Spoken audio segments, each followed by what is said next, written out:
Thanks for having me. I'm going to take a different angle for the next 20 minutes and speak specifically to Canada's legacy in Afghanistan. I'd like to start, as I always do, with this image. Slide. Thank you. I find it impossible to speak to Canada's legacy in Afghanistan without first addressing how most Canadians view this mission. And most Canadians view its legacy, which is, of course, this image that was repeatedly run over the course of the past several years when we lost soldiers.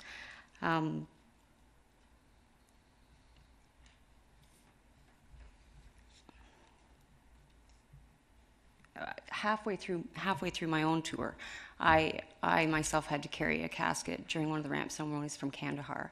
And recently a military website asked me to describe what that was like. And I wrote that it was a weight that does not leave you. And I think it's only right that what haunts Canadians coming back from a mission in Afghanistan is what is consequently reported by the media and what leaves a mark on the public consciousness of all Canadians. I think that we can be proud that Canada did not repatriate any of the hard stories or any of the soldiers under cover of night, and Canadians bore that price with us. Undoubtedly, the stories consequently were about loss and the violence that preceded it. Not so much as a consequence were there stories about the cause that this cost bought us. And there's been very little discussion in the public domain about things like development and about what we had achieved in Afghanistan. So I'm very happy to be here today giving some of that some airtime. So what did we accomplish in Afghanistan? What started out, as Ted had said, in 2001 as a mission to root out terrorism and defeat the Taliban regime necessarily evolved into a much more complex mission to protect the population and help Afghans rebuild their country. As a starting point, I'd like to just play this one video. It's a bit of a reality check. You won't understand what the Afghan the official is saying in this particular video. It's a story that ran on local Afghan television about a project that Canada had been working on, and it provides a good point to speak to some of the realities that we have to deal with, or we had to deal with at Kandahar.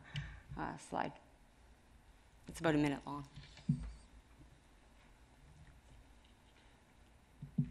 You won't understand anyway, so you don't really need to hear the sound.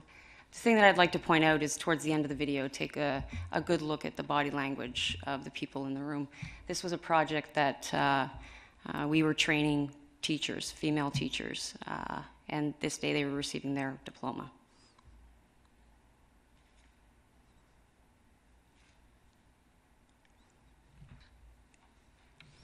So not to put too fine a point on it, obviously there's a great deal of fear in the audience.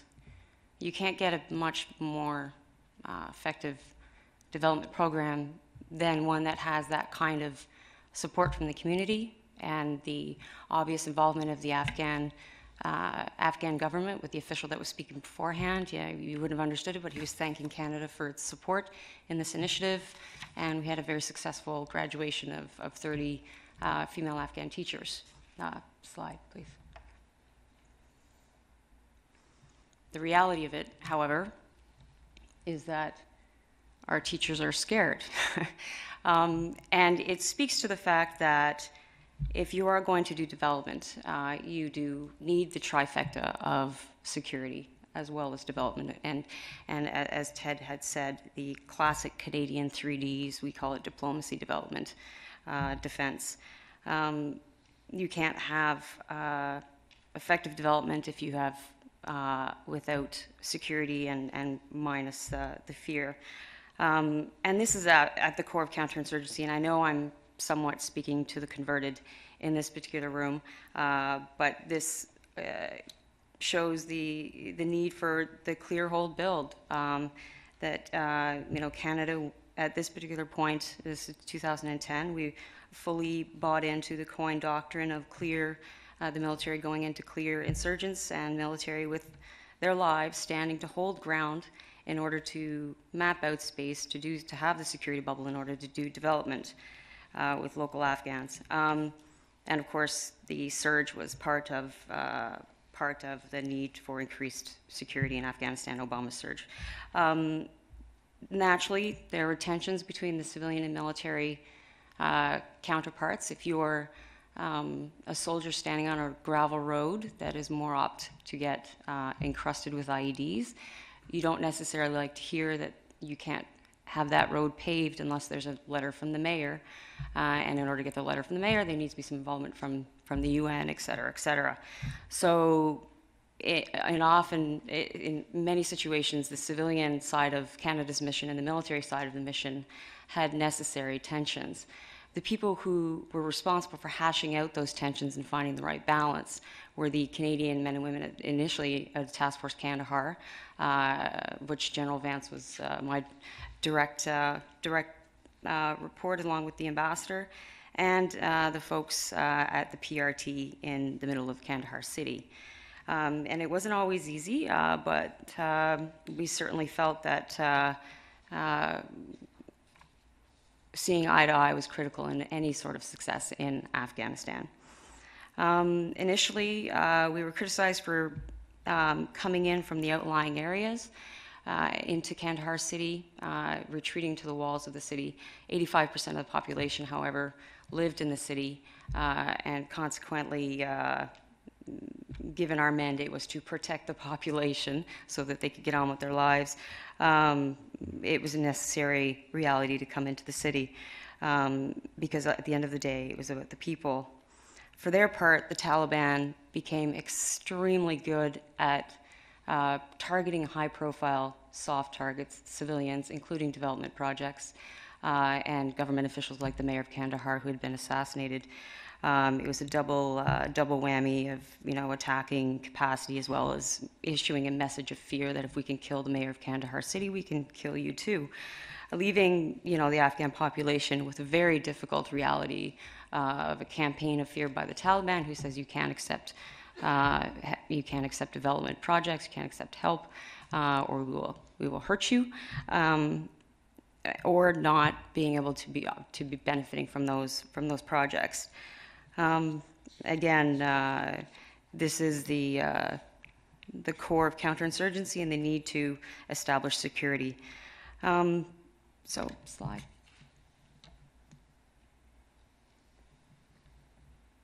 And Canada focused on some fairly simple needs. Polio. Afghanistan is one of four countries that still has polio. Which is a disease that has a vaccine. And we had committed to, by 2009, eradicating polio. Did not hit that target, particularly in the south. 84% of Afghan children, however, or of Afghanistan is polio-free. Some challenges, of course, I speak of the security situation, immediately existed, as well as some cross-border movement of children across the border into Pakistan as a consequence to be a bit more agile. Children are now being vaccinated by transit teams, border transit teams, to try and address that kind of issue. So it's an ongoing process. It's been, I would consider it successful at 84%, but there's still work to be done. It shows some of the challenges and lessons learned in trying to establish a deadline, and that's the balance between committing yourself to your being accountable to your home government and establishing benchmarks versus understanding that the environment is fluid and that there is oftentimes unperceived situations. Education was another focus area for Canada. Everybody's heard this figure. Prior to 2001, there were no girls going to school, and there were 700,000 students in school. And now there's 7 million students in school, and 2 million of those are girls. On the reality check side, we committed to building 50 schools. We built about half that. and of course, I'm like Ted. I tend to look at the glass as half full. We built 25 schools. There's obviously an appetite for education. There's also the Taliban also have been very good at exploiting schools as a soft target. So some of the realities on the ground there, obviously. Slide. Ultimately, Canada decided that we would help folks like this man. Principles of sustainable development being what they are, our goal was to establish development that would happen once we were no longer there. If anything in Afghanistan that we've done stands a chance, it's the Dal Dam irrigation project. I think it would be part of Canada's positive legacy in Afghanistan. It is the classic example of capacity, needs aligned with the Afghan population, community buy-in, and support from both your local government, in our case in Kandahar, and support from the north, from the capital. And as a consequence of this project, slide, and the work that we had done beforehand, and of course it was Lisa Vandehei, the project manager, would describe it as a measure twice, cut once type of project. So that caused some amount of delay, and repeatedly you would have seen in Canadian press some delay on this project. But at the end of the day, it's on track, and it has been on track. 80% of Kandaharis along the irrigation canals now have access to 3 times as much water as they did before. And that's pretty critical, and a large part due to some of the local consultations that we had done beforehand. Slide.